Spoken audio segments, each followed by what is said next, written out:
From the PSIA-AASI satellite studios in Hood River, Oregon, Nashville, Tennessee, and Mammoth, California, we are here visiting with Pete Allison and Josh Pighetti. And we've got a pretty interesting show for you today, but I don't know. I'm just not into this, you guys. I need some inspiration, Pete. Well, George, I think which happens to be what we're talking about today. I think we can help with that, George. I think you can too, because Josh, I'm going to give you a little introduction here, but I'm really, really fascinated in your story that you're going to be sharing with us because it's so important to us as an organization, us as instructors. You're like a level 8, you got the most expensive, complicated level 3 pass in history. You're like a PhD in ski instruction from Penn State. And you're really sharing the topic of your dissertation today. And all kidding aside, I mean, you did get your PhD in recreation park tourism management from Penn State, but you've put so much research into inspirational teaching. And please take it away because I don't want to mess this up anymore. Josh, tell us about what this exactly was. And then Pete, I'd really like for you to take it away from there. Awesome. Well, thanks, George. And I really appreciate this platform. It's been quite the journey. Heading into my 6th year at Penn State as a graduate student. And I've spent the last 3, almost 4 years trying to figure out what inspirational instruction is within the context of PSIA-AASI. And I am coming to that finish line, just at that writing stage with the dissertation. And what we get to talk about today are these 5 overarching themes of inspirational instruction that have come through and shown from our team members, our PSIA-AASI National Team members, and from other instructors who have trained with, learned from, and been mentored by these team members. And the goal is, with this project and moving forward, to bring inspirational instruction beyond the stage of the national team. We're trying to think about how can we provide education, professional development, so that our entire membership can go out and inspire their never ever students, their regular customers, their regular skiers, snowboarders, students, and have a positive, long-lasting impact on the snow sports industry. Because we as instructors, we really are this positive, front-facing, public-facing entity at every mountain, big and small, that can lead to this long-lasting, sustainable industry. So with that, I mean, I know, Pete, you have some background as to where this idea came from. So I'd love to pass it on to Pete and then fill everyone in on these 5 overarching themes. Pete, do we have a ground rule that we refer to Josh as Dr. Pighetti from here on? Almost, okay. but not quite yet. Not quite yet. there. Okay. No, in the spring, we'll be at that point, hopefully. If assuming all goes smoothly, we'll be at that point in the spring. Perfect. But we could call him the aspirant doctor if we, maybe that would be a term we could use. Yeah, so maybe I can say just a little bit about the background of this this project. So it really kind of sprang up from conversations around the 2021 team tryouts, which were held in Breckenridge. And that was, I'm sure listeners will remember, that this was kind of just after the COVID pandemic. And so the team had done 5 years and there was kind of all of that going on. And at those tryouts, one of the things that I was very honored to be asked to be a selector for those tryouts. And one of the things that happened at those tryouts was we talked a lot, as is always the case, about what we were looking for in a team and team members. And one of the things that I heard a lot of was we need the team to be inspirational. The national team need to be inspirational. And of course, that made me think, because as you know, George, I think probably a bit too much about what do we mean by that? What does inspiration look like? And that then made me think, and then of course, how are we going to assess it? We're looking at team members. How can we assess who's inspirational and who isn't? And that seemed to me to be a real challenge. And then and then we got to thinking about, at that time Josh had finished the taught part of his PhD studies and was moving towards dissertation. And so we started to talk about, well, maybe this would be something that would be interesting. So he started to do a little bit of work around reading some of the literature on what is inspirational teaching more generally. And I suppose the kind of root of that was all to say that I wanted to challenge the association to think about inspirational instruction or inspirational teaching in snow sports in a much broader way, and in my mind a much bigger way of saying, never mind having an inspirational national team, how do we have an association that's full of inspirational people? Because that will hopefully encourage more people to be involved in snow sports and allow us kind of another way of sharing the passion of snow sports, if you like, across the association, across the world. And so that's kind of where we've been going to.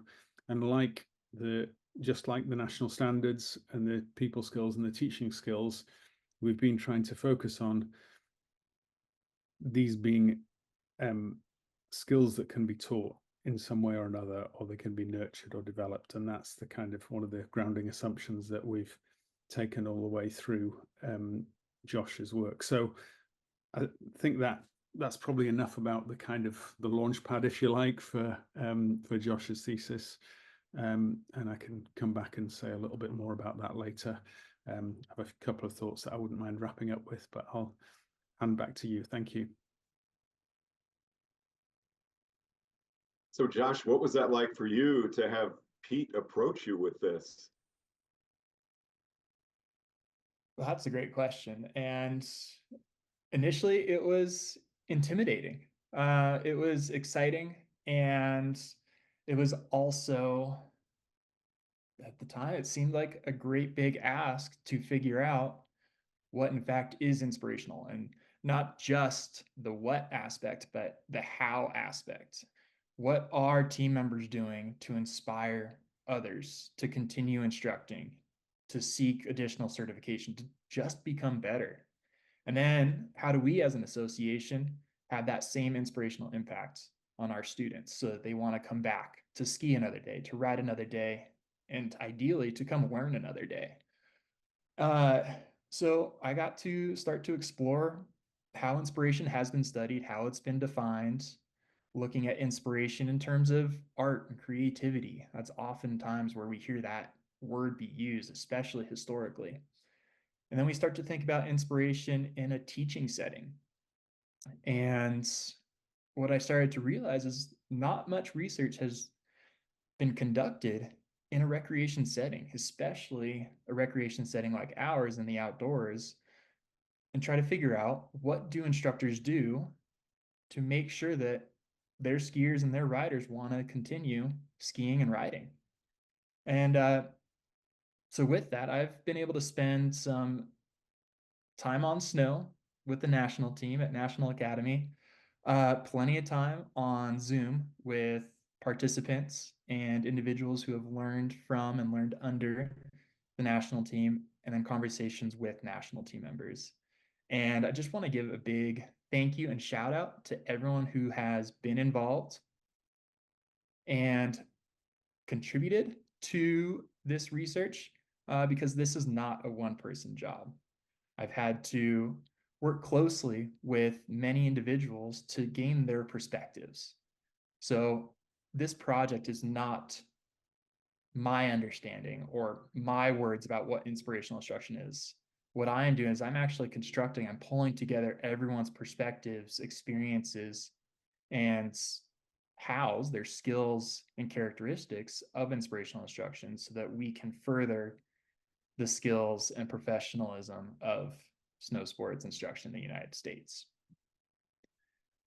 So as we think about these 5 main themes, and we'll get into them shortly, I do encourage everyone who is listening to also think about the learning connection model and see if and how you think they overlap.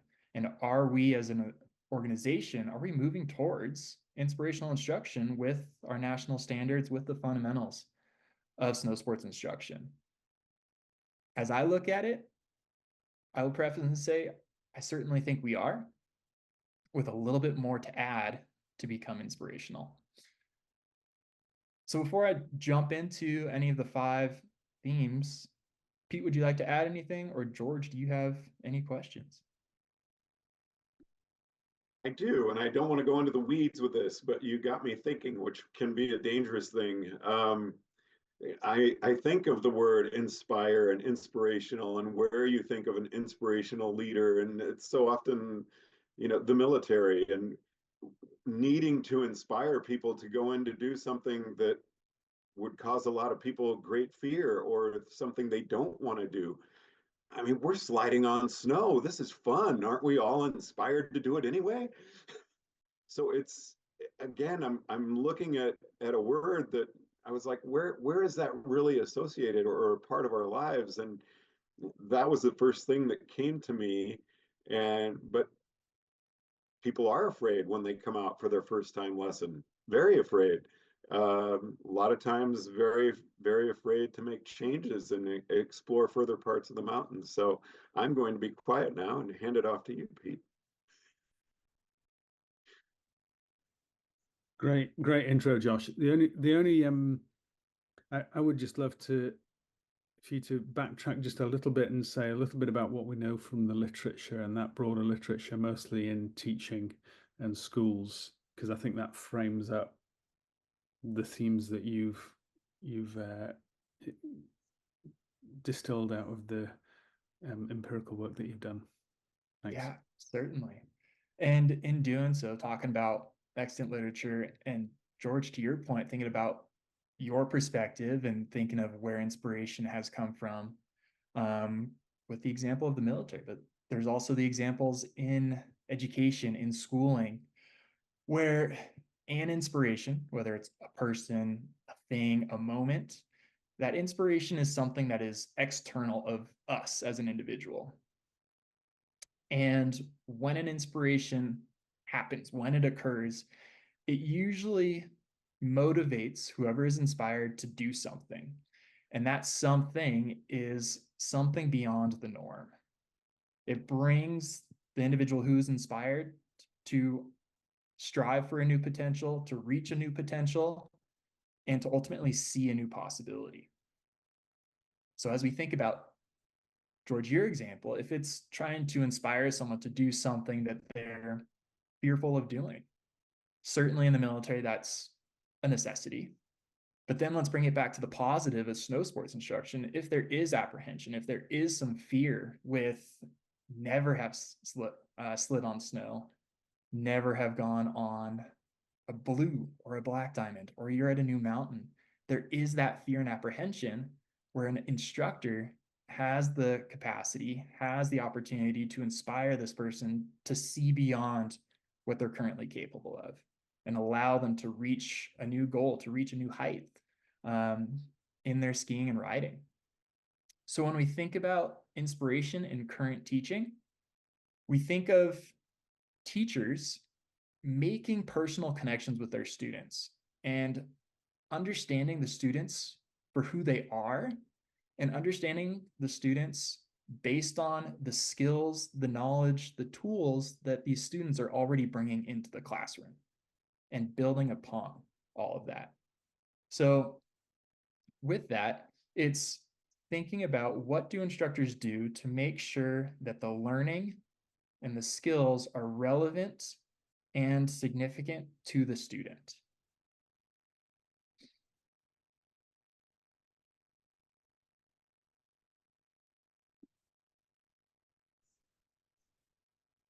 I love that. Relevant and significant to the student.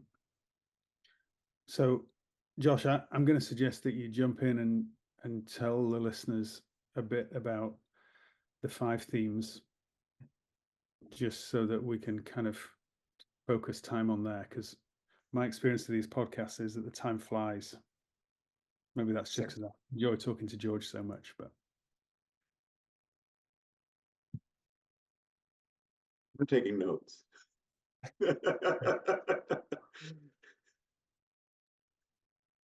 So as we think about the 5 main themes of inspirational instruction that have come from the demonstrations and the conversations with team members and other individuals within the organization, the 5 main themes are: an inspirational instructor has a technical expertise that brings them to stand out among any other skiers, any other instructors. And in addition to that, they are also masterful teachers. What I mean by that is that these masterful teachers will guide their students in a direction to look or try something new, but won't necessarily give them the answer right away. It's giving the students the opportunity to learn and develop and gain ownership of what they're learning and developing. And through that, these instructors are also using communication very deliberately in terms of what information are they sharing with their students and how and when they provide feedback. And then the instructors also have this personal and professional character that demonstrates authenticity, vulnerability, and dedication to the snow sports culture and community. And all of that really is surrounded around taking a student-centered approach. So with the 4 initial themes, this last theme of taking the student-centered approach is making sure that the expertise that is demonstrated, the teaching approach that is taken, the communication is all related back to the student.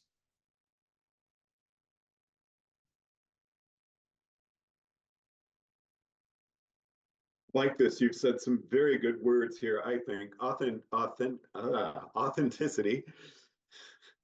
I think being authentic in your personal and professional character is crucial, because people pick up on that so fast, and that seems like a very big part of building trust.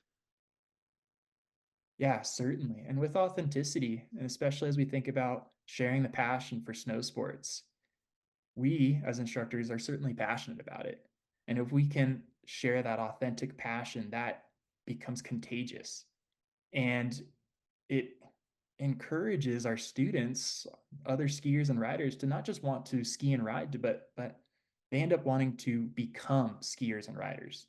It becomes more of an identity and becomes more of a sense of belonging rather than just an action that they take on their weekends or on their annual ski trip.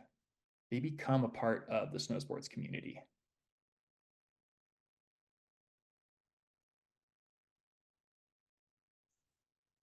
So how is this something we can actually teach to our instructors? I mean, there's a lot here. It almost seems like teaching people skills. That was a big, wow, how do we do this? You know, I'm a people person or whatever. I don't need to learn it. And I've learned so much. But how do we inspire people to learn to be inspirational? That's one of the more exciting questions and futures coming out of this project. What I'm starting to see, based on how team members have developed and how they discuss sharing the ability to inspire, 2 big areas stand out. First one is active listening.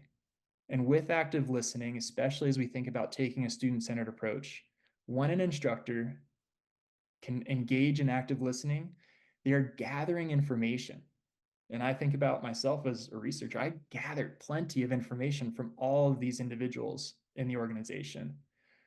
But with that active listening, it's also being able to sift through it and understand what should be highlighted, what can be highlighted, where are there similarities between the instructor and the student, where are there similarities between all the students, so that there is this initial build of community in a group lesson or in a private lesson between the instructor and the student. And so by having that ability to listen actively and retain information, not just at the beginning of the lesson, but throughout the lesson, and if this is a longer relationship, throughout lessons, throughout seasons, so that you can start to discuss, hey, this is where you are, this is where we can go, and this is where you've been. So showing them where they are, showing what is possible, and also highlighting where they have already come from. So with that, it's the active listening, and then being aware of what your students have accomplished and highlighting that and telling them that is just the beginning. They can continue to grow from there. They have more possibilities ahead of them. And so when thinking about taking that student-centered approach, it's then using those pieces of information about your student and having those pieces affect what are you demonstrating in your technical expertise? How are you teaching based on what the student enjoys learning or what they like to try? And then communication. Everyone communicates differently. Everyone processes information differently. And by taking the time to understand who your student is, you can make these adjustments in the lesson. And then while doing so, Josh, we would you can... define active listening? Because I think a lot of people have heard it, but I'm not sure everyone knows exactly what we're talking about. Also, though, to actively listen effectively, we need to ask good questions. Yes. And those are two great points with active listening. So the first is, what is active listening? And when we think about active listening, the action of active listening is having questions that you want an answer to.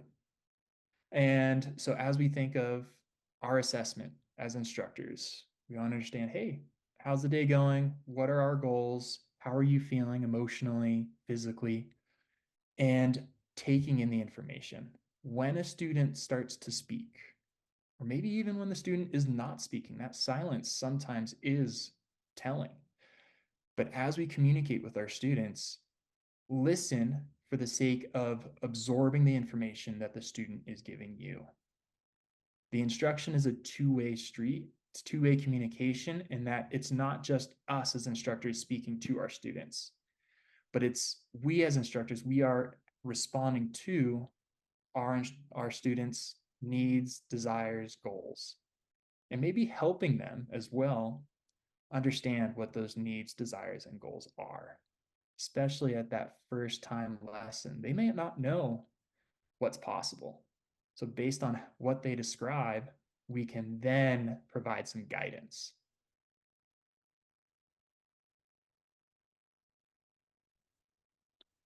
Josh, if I can jump in with a question, can you just say in like 2 sentences how you collected this data, or how you know this, where you got to this? Because this has been a 4-year, 3-year project so far. Mm-hmm. I'm not quite finished. Almost to the finish line. Yeah, so this information, these data points, where we're beginning to understand what inspirational instruction is and how inspirational instruction occurs, came from experiences at last year's National Academy. So National Academy 2023. I spent the entire week observing and participating in 10 different clinics facilitated by current national team members. And I got to join the snowboarders, alpine skiers, telemark skiers, and the adaptive crew. So I got to see the different disciplines, all on different pieces of equipment, all being inspirational. And by doing so, I took notes, understanding what they were doing, how they were doing it, how they interacted with their students. And then following National Academy, I first connected with the participants in the groups and asked them about their inspirational experiences with the national team. And then based on what I observed and based on what these participants shared of their inspirational experiences, I returned to the national team members and asked the team members, how do they do what they do, and how have they developed and learned these skills? Because the most important part of this project is trying to figure out how can we expand inspirational instruction to the rest of the membership. Great, thanks. So just to clarify for the listeners, just want to add a little bit here is you ask people to identify moments that they found to be inspirational, or aspects that they found inspirational or not. So you weren't assuming that people found it all to be inspirational, but you took those moments and focused in on them. Yes. Great. And Josh, was that with people that went through the tryout together, or did you get a wider base of people to speak with about these individuals? How did that work?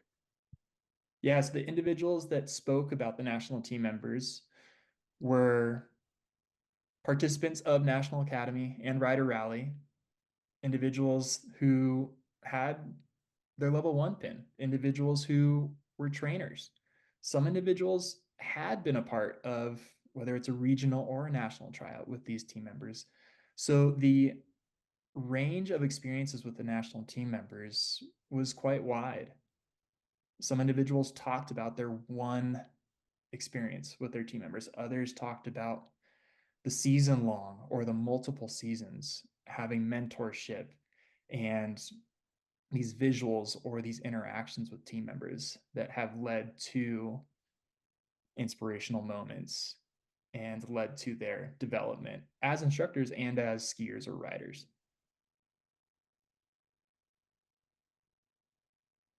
This is so applicable in everything that we do. I'm sitting here thinking of the most incredible compliment I get as, a counselor. What it's like, I don't want to let you down. And I'm just like, no, this isn't about. But when the person you're working with wants to do something, whether it's on snow or making a healthy lifestyle change, and they start going into, I don't want to let you down. I feel like there's a level of trust built there that is pretty phenomenal. Yeah, that instructor or student relationship is critical. So as we think about how do we bring this to life, how do we bring inspirational instruction to the snow for our membership? And we as an organization coming out of this project, we get to work together to think about how do we look more deeply into our teaching skills to become masterful? How do we think about our people skills to truly take on a student-centered approach with the example of highlighting active listening? And certainly, we as instructors, we all teach technique. We all teach towards being better skiers or riders, but also understanding as instructors, how do we make sure that what we are demonstrating and what we are speaking of is relevant to the student at the time and also relevant to the student's future goals?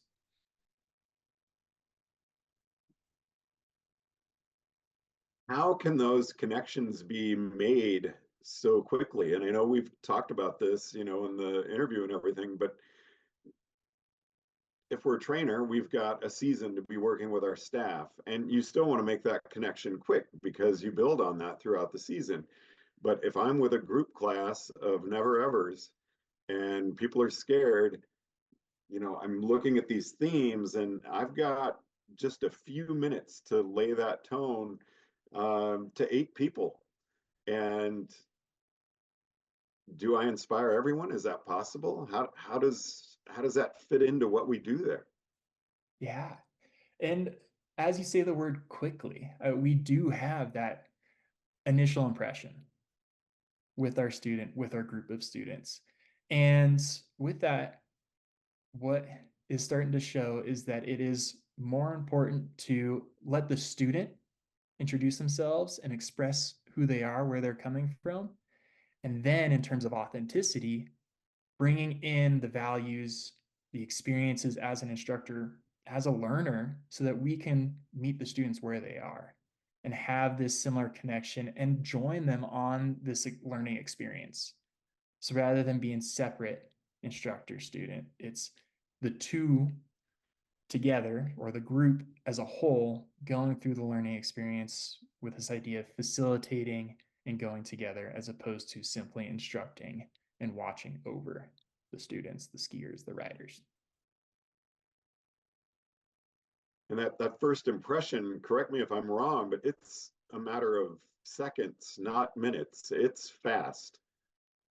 It certainly is. And it can be as simple as a smile, a hello, but also understanding that it doesn't have to only be at the beginning. You have plenty of time in that hour lesson, in the half-day lesson. So take some breaks from the instruction and get to know the student as a human rather than just as a student.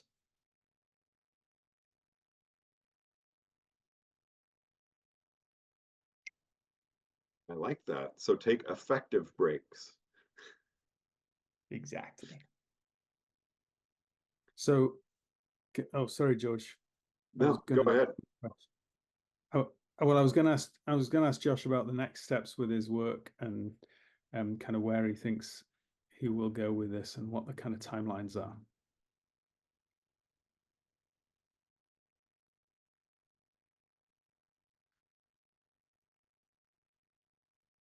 Oh, for me right now. Yeah. So as we think about the next steps with understanding inspirational instruction and bringing it to life, the early season for me is dedicated to writing it all out, defining and providing examples for each of these themes, and then working closely with leadership of PSIA-AASI, working with education staff, and figuring out how we bring this to life on snow, off snow, at various education materials and platforms just like this, where we can have conversations about inspirational instruction so that it seems attainable. It's not this far off term that we use to describe our national team members. It is a term that we use to actually describe the larger membership.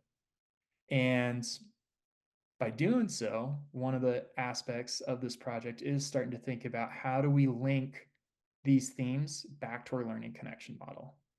And I prefaced that earlier in the podcast that I do encourage people to think about the learning connection model, the 5 themes that I've introduced from the experiences of national team members and others in the organization, that we're not far off from becoming inspirational. We just need to be deliberate in how we train towards it and bringing some of these skills to the surface initially and continuing to build upon them.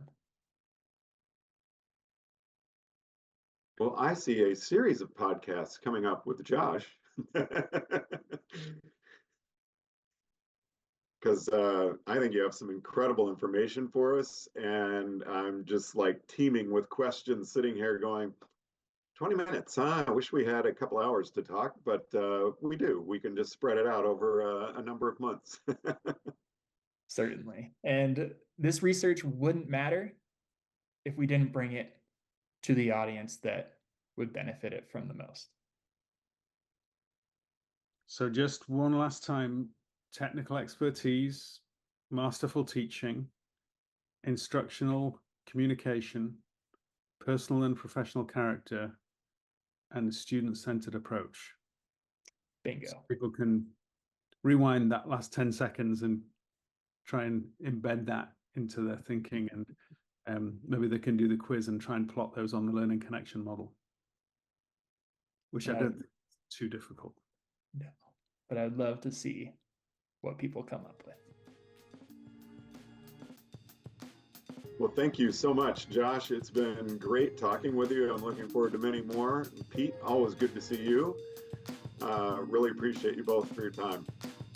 Thanks, George. Thank you, George. Thanks so much for listening to First Chair from the PSIA-AASI Satellite Studios in Hood River, Oregon. I'm George Thomas.